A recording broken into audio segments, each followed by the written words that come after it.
ومن سيئات أعمالنا من يهده الله فلا مضل له ومن يضلل فلا هادي له ونشهد أن لا إله إلا الله وحده لا شريك له ونشهد أن سيدنا ونبينا ومولانا محمدا عبده ورسوله صلى الله عليه وعلى آله وأصحابه وبارك وسلم تسليما كثيرا كثيرا.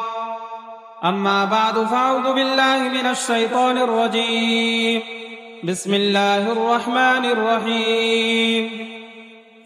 إن هذا القرآن يهدي للتي هي أقوم ويبشر المؤمنين الذين يعملون الصالحات أن لهم أجرا كبيرا.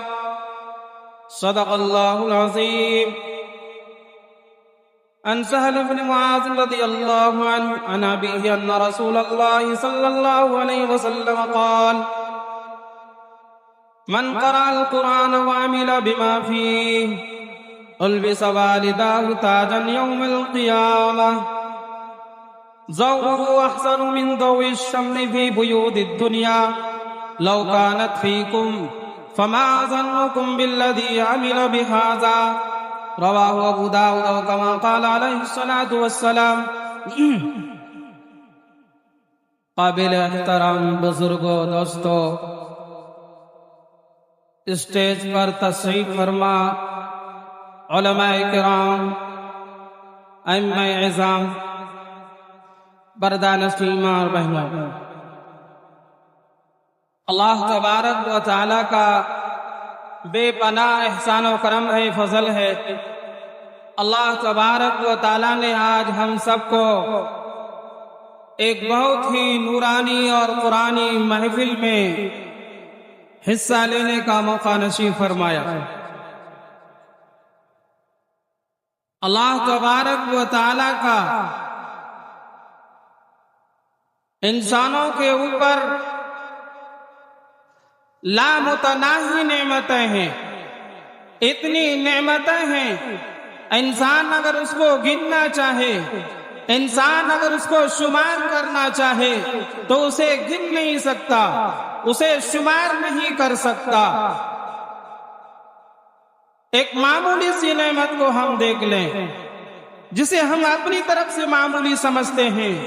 ایک سانس جو ہم باہر کی طرف لیتے ہیں، ایک سانس جو ہم اندر کی طرف لیتے ہیں، یہ اللہ تبارک و تعالیٰ کی کتنی بڑی نعمت ہے.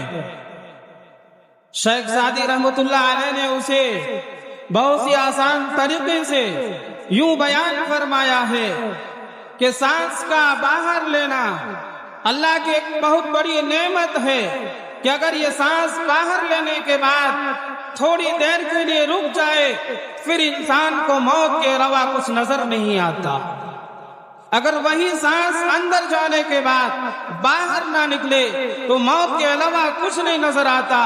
تو ہم اندازہ کریں کہ اللہ تبارک و تعالیٰ نے ہم سب پر کتنے سارے انعامات کر رکھے ہیں. اگر ہم ان انعامات کا شکر ادا کرنا چاہیں تو ہماری زندگی ختم ہو سکتی ہے، ہم موت تک پہنچ سکتے ہیں لیکن اس کا شکریہ ادا نہیں کر سکتے. لیکن ان تمام نعمتوں میں جو سب سے بڑی نعمت اللہ تبارک و تعالیٰ نے انسان کو دیا ہے وہ ایمان کی نعمت ہے.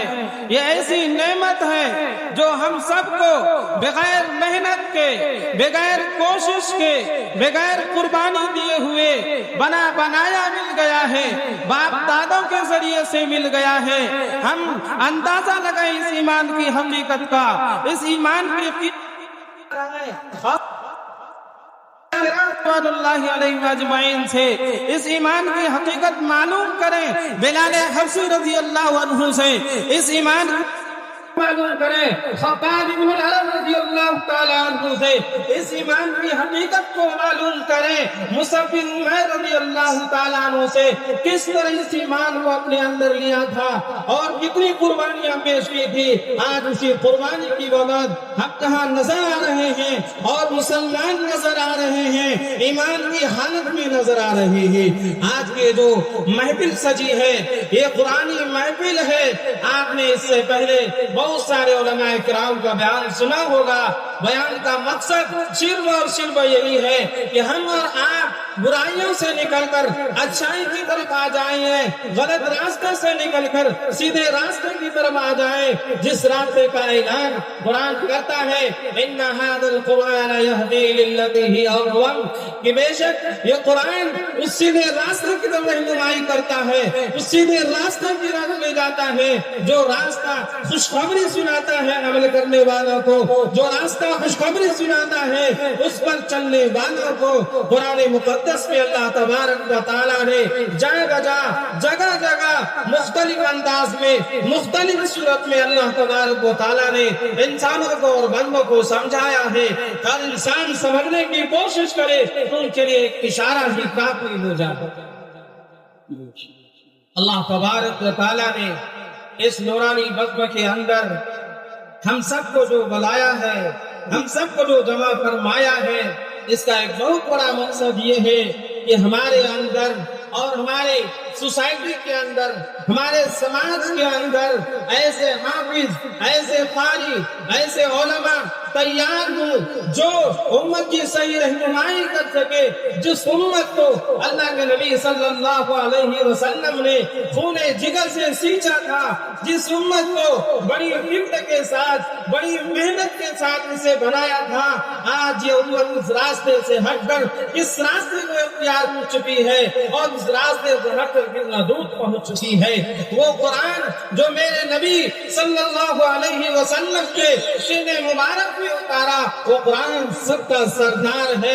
اور میرے اللہ نے فرمایا کہ سارے گھروں کا سردار اللہ نے بیت اللہ کو بنایا، سارے کنویں کا سردار اللہ نے زمزم کے کنویں کو بنایا، سارے خوبصورتیوں کا سردار اللہ تبارک و تعالیٰ نے حضرت یوسف علیہ السلام کو بنایا، ساری آوازوں میں ساری آوازوں کا سردار اللہ تبارک و تعالیٰ نے حضرت داؤد کی آواز کو بنایا۔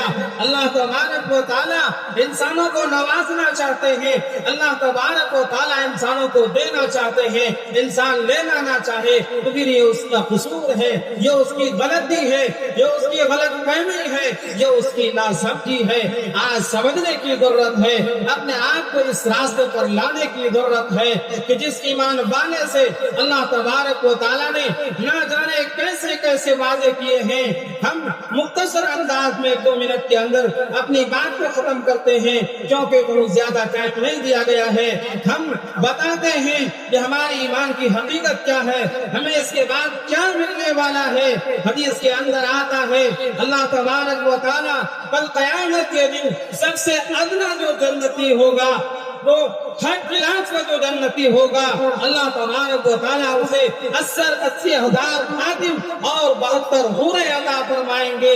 ہم اندازہ کر سکتے ہیں اس دنیا کے اندر رہتے ہوئے کہ آج کسی پی ایم کے پاس، آج کسی سی ایم کے پاس 80 نوکر بھی نہیں ہو سکتے، 80 کرمچاری بھی نہیں ہو سکتے، 80 خاتون بھی نہیں ہو سکتے۔ اللہ تبارک و تعالیٰ اس ایمان والے کو ایمان پر جمنے کی وجہ سے، ایمان پر ثابت قدم رہنے کی وجہ سے کل قیامت کے دن اللہ تبارک و تعالیٰ 80,000 خادم اور 72 حوریں عطا فرمائیں گے اور نہ جانے کیسے کیسی نعمت عطا فرمائیں گے۔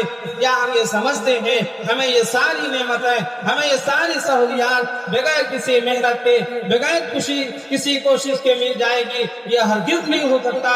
ہمیں بھی محنت کرنی پڑے گی، ہمیں بھی کوشش کرنی پڑے گی۔ اس لیے ضرورت اس بات کی ہے کہ آج ہم اپنے اندر اپنے علماء کی قدر و قیمت کو پہچانیں، اپنے اماموں کا احترام کریں، اپنے مدرسے والوں کا احترام کریں، ان بچوں کا احترام کریں جو پورے سال محنت کرتے ہیں، تب جا کر کے انہیں یہ خوشخبری دی جاتی ہے کہ جس نے قرآن کو پڑھا، اس پر عمل کیا، اس کے والدین کو ایک ایسا تاج پہنایا جائے گا جس کی روشنی آفتاب اور سورج کی روشنی سے کہیں زیادہ ہوگی۔ تو ہم اندازہ کر سکتے ہیں اللہ تبارک و تعالیٰ جب اس سے اتنا نعمت دے سکتا ہے، اللہ تبارک و تعالیٰ اسے نواز سکتا ہے، اور ہمیں کیوں نہیں نواز سکتا ہے؟ اس لیے ہم کوشش کریں گے، اللہ تبارک و تعالیٰ سے دعا کریں گے کہ ہم بھی اپنے بچے کو حافظ بنائیں گے اور ہم تاج پہننے کا مستحق بنیں گے۔ آخر میں ایک چھوٹا سا واقعہ بیان کر کے اپنی بات کو ختم کرتا ہوں۔ اللہ تبارک و تعالیٰ ہمیں کہنے سننے سے زیادہ عمل کرنے کی توفیق عطا فرمائے۔ وقت دامن کی